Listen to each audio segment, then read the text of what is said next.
Oh, yeah. Hey, good morning, everybody. Shane here from the Brookings home team, powered by Century 21.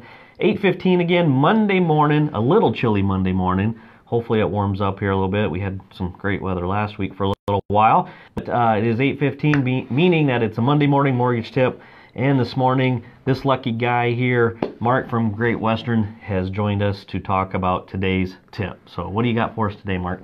Well, I know that we kind of discussed some things over the weekend and some possibilities of what I could talk about. And to be completely honest, I forgot about it this morning, so I wasn't prepared at all, and I don't really have much to talk about.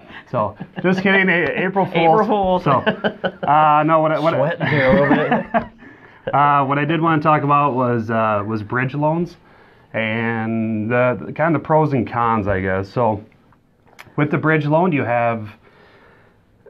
it's most common when you have a property that you already own and you want to buy a different property without making it contingent upon selling your existing home. So the bridge loan can be a tool to give you money for the down payment on the new property. Okay.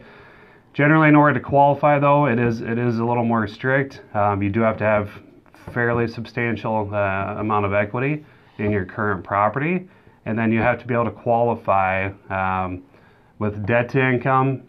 Generally, you have to have a higher credit score because potentially it could be a riskier type of loan. So getting people to qualify can be a challenge at times. It's not for everybody because essentially what happens is you have your first mortgage payment, and then you have the bridge loan that you could be paying interest only on.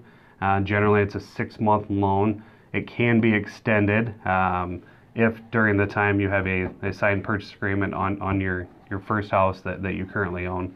But then you could potentially be making mortgage payments on the house that you buy as well. So not for everybody. It is a little bit riskier. Shane probably could give you a lot more information and make you feel more comfortable about selling your first mortgage. I mean, that is obviously a priority as well during the transaction, but it gives you flexibility to be able to buy your new home without having to close on the same date and having the rush, or maybe a house came up and you completely weren't even it wasn't even on your radar to sell your existing home.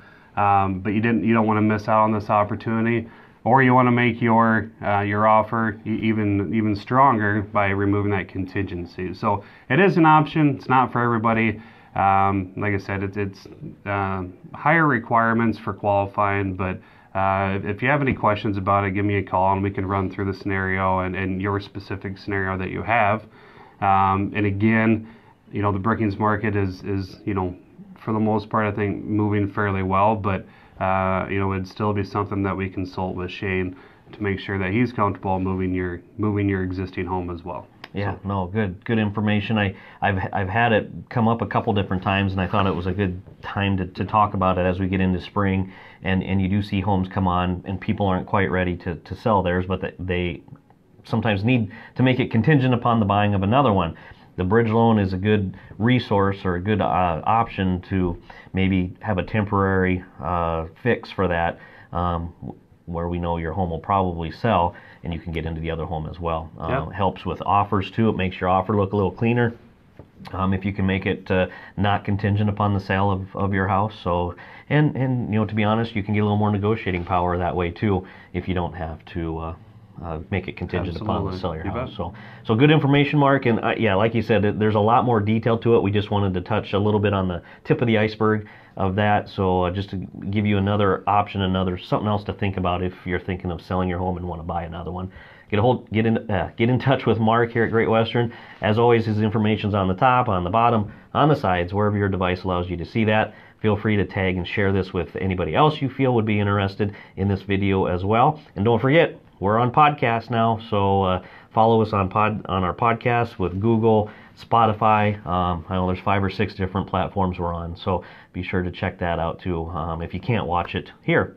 All right, thanks, Mark. Yeah, you bet. Thank you. Right. And hopefully nobody pulls an April Fool's prank on you today. I hope not. Yeah, I'm sure it will. So, all right. Have a All great right. Monday, guys. We'll see you Thanks. next week.